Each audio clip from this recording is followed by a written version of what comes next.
അതിപ്രസരം ഇന്ന് ജീവിതത്തിന്റെ എല്ലാ മണ്ഡലത്തിലും കാണാവുന്ന ഒരു പ്രതിഭാസമാണ്. വിശേഷിച്ചും കലയുടെ. സാഹിത്യകാരന്മാർ അനുദിനം പെരുകി വരുന്ന ഈ കാലഘട്ടത്തിൽ അവർക്ക് വേണ്ട മാന്യത ലഭിക്കുന്നില്ല. ഒപ്പം അവരുടെ കൃതികൾ അവഗണിക്കപ്പെടുകയും ചെയ്യുന്നു. തന്മൂലം യഥാർത്ഥ സാഹിത്യകാരന് ശരിക്കും പ്രോത്സാഹനം ലഭിക്കാതെയും വരുന്നു. ഈ പ്രതിസന്ധികളെയൊക്കെ തരണം ചെയ്ത് സാഹിത്യരംഗത്ത് കടന്നു വന്ന് നിലയുറപ്പിക്കാൻ കഴിഞ്ഞ ഒരു വ്യക്തിയാണ് ശ്രീ എ.ജി. സ്റ്റാലിൻ. ആനുകാലിക പ്രസിദ്ധീകരണങ്ങളിലൂടെ തൻ്റെ കഥകളും കവിതകളും പ്രസിദ്ധീകരിച്ച് ആസ്വാദക ഹൃദയങ്ങളെ ഇതിനകം പിടിച്ചുപറ്റാൻ കഴിഞ്ഞ ഇദ്ദേഹം തൻ്റെ ആദ്യത്തെ ചെറുകഥാ സമാഹാരം പ്രസിദ്ധീകരിക്കുകയാണ്. ഇംഗ്ലീഷിൽ നല്ല പ്രാവീണ്യമുള്ള ഇദ്ദേഹം ഇതിനകം 2 ഇംഗ്ലീഷ് കവിതാ സമാഹാരങ്ങൾ പ്രസിദ്ധീകരിച്ചു കഴിഞ്ഞിട്ടുണ്ട്. ഫോട്ടോഗ്രാഫർ എന്ന ഈ ചെറുഗ്രന്ഥം 3 കഥകളുടെയും ഒരു ചിത്രീകരണത്തിൻ്റെയും ഉള്ളടക്കമാണ്. തെറ്റിൽ നിന്നും തെറ്റിലേക്ക് വഴുതിപ്പോകാൻ ശ്രമിക്കുന്ന തൻ്റെ സുഹൃത്തിനെ ഉപദേശങ്ങൾ കൊണ്ട് പിന്തിരിപ്പിക്കുന്നതാണ് പറയൂ ഞാൻ കുറ്റക്കാരനാണോ എന്ന ചിത്രീകരണത്തിലെ പ്രതിപാദ്യം. തൻ്റെ തെറ്റുകളെക്കുറിച്ച് ബോധവാനായ അയാൾ വിങ്ങിപ്പൊട്ടി കരയുമ്പോൾ ആ സുഹൃത്ത് പറയുന്ന ഈ വാക്കുകൾ ശ്രദ്ധേയമാണ്.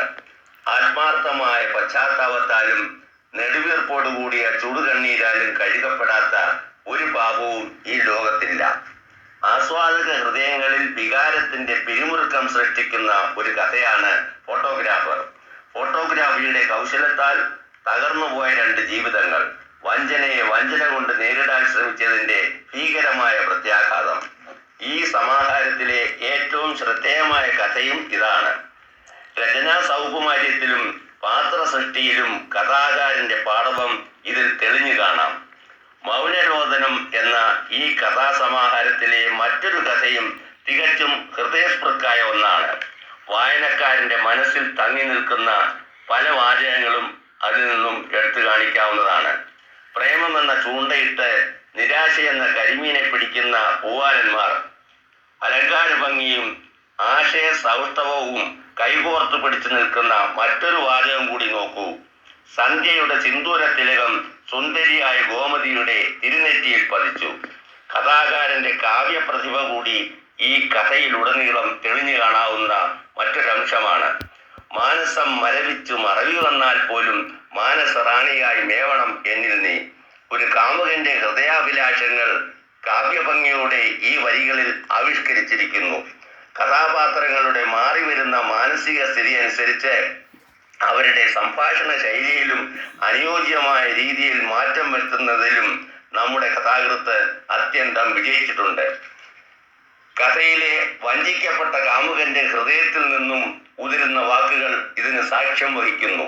വീണുകിടക്കുന്ന പുഷ്പത്തിന്റെയും അല്ലിയീർത്തെടുക്കുന്ന വിഷസർപ്പമാണ് നീ എന്ന് ഞാൻ അറിഞ്ഞിരുന്നില്ല. ആ കാമുകന്റെ തന്നെ ഹൃദയദൃഢതയെ വിളിച്ചോതുന്ന മറ്റൊരു വാചകം കൂടി നോക്കൂ. വേണമെന്നാശിക്കുന്ന മനസ്സിന് വേണ്ട എന്ന് കൽപ്പിക്കാനുള്ള കഴിവുമുണ്ട്. ഈ കഥയിലെ മനുഷ്യജീവികളെ എന്ന് തുടങ്ങുന്ന ഗാനവും ശ്രദ്ധേയമാണ്. സമൂഹജീവിയായ കഥാകാരൻ തനിക്ക് ചുറ്റും കാണുന്ന സംഭവങ്ങളിൽ നിന്നും പ്രചോദിതനാകുന്നു. ആ സംഭവങ്ങൾ കഥാകാരന്റെ ഹൃദയത്തിൽ സൃഷ്ടിക്കുന്ന ചലനങ്ങൾ കഥാരൂപത്തിലും കാവ്യരൂപത്തിലും പുറത്തു വരുന്നു.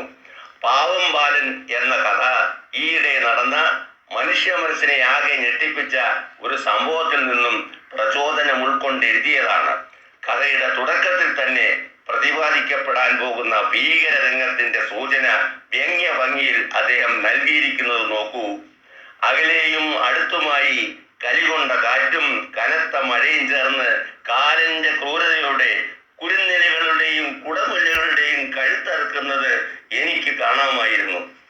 ഇങ്ങനെ എല്ലാ അംശങ്ങളിലും തൻ്റെ ഭാവനാവിലാസം പ്രകടമാക്കിയ ഈ കഥാകാരൻ ഭാവിയുടെ ഒരു വാഗ്ദാനമാണെന്നുള്ളതിൽ സംശയമില്ല. അദ്ദേഹത്തിൻ്റെ ഈ ചെറിയ ഗ്രന്ഥം പൊതുജന സമക്ഷത്തിൽ അവതരിപ്പിക്കാൻ എനിക്ക് ലഭിച്ച ഈ അവസരം ഞാനൊരു ഭാഗ്യമായി കരുതുന്നു. ഒപ്പം അദ്ദേഹത്തിന് എല്ലാ മംഗളങ്ങളും ആശംസിക്കുന്നു.